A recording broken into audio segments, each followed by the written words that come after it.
छत्रपति शिवाजी महाराज पर विवादित बयान को लेकर धीरेंद्र शास्त्री ने माफी मांग ली है, जिसके बाद उनका माफी वाला वीडियो भी जमकर वायरल हो रहा है। तो धीरेंद्र शास्त्री ने माफी मांगते हुए क्या कहा है, चलिए आपको पहले वो सुनवाते हैं, फिर आगे की अपडेट बताते हैं। कुछ लोग ऐसे हैं जो लगातार सनातन और संत विरोधी हैं। उनका टारगेट हमेशा से संतों को और महंतों को नीचा दिखाना ही रहा। कहीं ना कहीं कुछ साजिशें इसमें भी हों, क्योंकि जो बयान सुनेगा हमारा पूरा, हमें नहीं लगता उस बयान के भावार्थ पे जाने के बाद वो हमको गलत ठहराए, क्योंकि हमने कोई भी ऐसी बात नहीं कही। हमने उनका सम्मान बढ़ाने के लिए बात की, फिर भी हमने उस पर खेद व्यक्त किया, क्षमा याचना की। बागेश्वर धाम के पीठाधीश्वर आध्यात्मिक गुरु धीरेंद्र शास्त्री ने माफी मांगी है। दरअसल नागपुर में पत्रकारों से बातचीत करते हुए उन्होंने छत्रपति शिवाजी महाराज पर अपनी हालिया टिप्पणियों को लेकर विवाद पर स्पष्टीकरण दिया है। उन्होंने कहा है कि विवाद और मीडिया का ध्यान उनके भाग्य का हिस्सा बन गया है।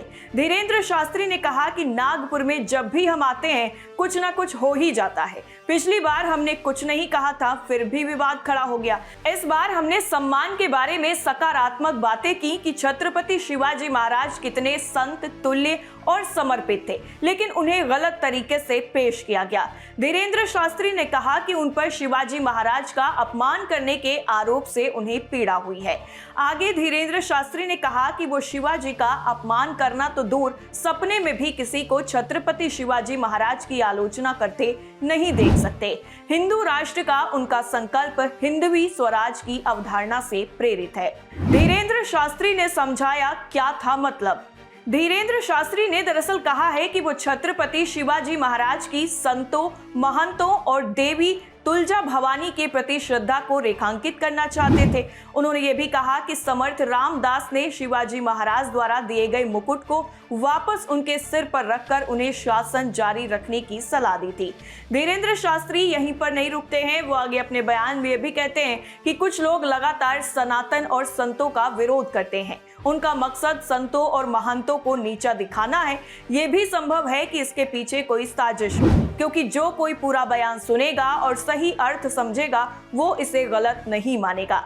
धीरेंद्र शास्त्री ने आगे कहा कि हमने कुछ भी अनुचित नहीं कहा, हमने सम्मान व्यक्त करने के उद्देश्य से बात की थी। इसके बावजूद हमने खेद व्यक्त किया और माफी भी मांगी है। कुछ लोगों ने मेरी बातों को गलत तरीके से पेश किया। यदि मेरी बातों से किसी की भावनाएं आहत हुई हैं तो मैं इसके लिए बेहद क्षमा प्रार्थी हूँ। मैं चाहता हूँ कि मेरे बयान को गलत ढंग से प्रस्तुत ना किया जाए, क्योंकि मैं शिवाजी महाराज के लिए जीता और मरता हूँ। आस्था और अंधविश्वास के बीच बताया अंतर। इसके साथ ही साथ बाबा बागेश्वर धाम ने आस्था और अंधविश्वास के बीच के अंतर पर भी विस्तार से बात की। उन्होंने कहा कि आस्था और अंधविश्वास के बीच बहुत बारीक लकीर होती है। समझ पर आधारित विश्वास ही आस्था है, जबकि बिना समझ के किया गया विश्वास अंधविश्वास है।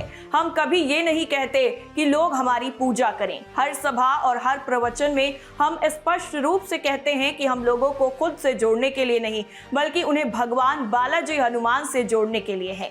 छत्रपति शिवाजी महाराज पर दिए गए बयान के संदर्भ को स्पष्ट करते हुए धीरेंद्र शास्त्री ने यह भी कहा है कि संदर्भ बिल्कुल अलग था। हम एक शिष्य की अपने गुरु के प्रति भक्ति के बारे में बात कर रहे थे, ठीक वैसे ही जैसे महाभारत में अर्जुन ने भगवान कृष्ण से कहा कि वो अपने ही लोगों से युद्ध नहीं करेंगे, तब कृष्ण ने गीता का उपदेश दिया। हमने संतों और महान विभूतियों से सुना है कि छत्रपति शिवाजी महाराज की संतों के प्रति अगाध श्रद्धा और अपने गुरु समर्थ रामदास स्वामी के प्रति गहरी निष्ठा थी। हमने ये बात किसी का अपमान करने के लिए नहीं कही थी। हमारा उद्देश्य केवल उनकी महानता को उजागर करना था कि वो संतों के प्रति कितने गहरे रूप से समर्पित थे, लेकिन एक छोटा सा अंश संदर्भ से काट कर फैला दिया गया।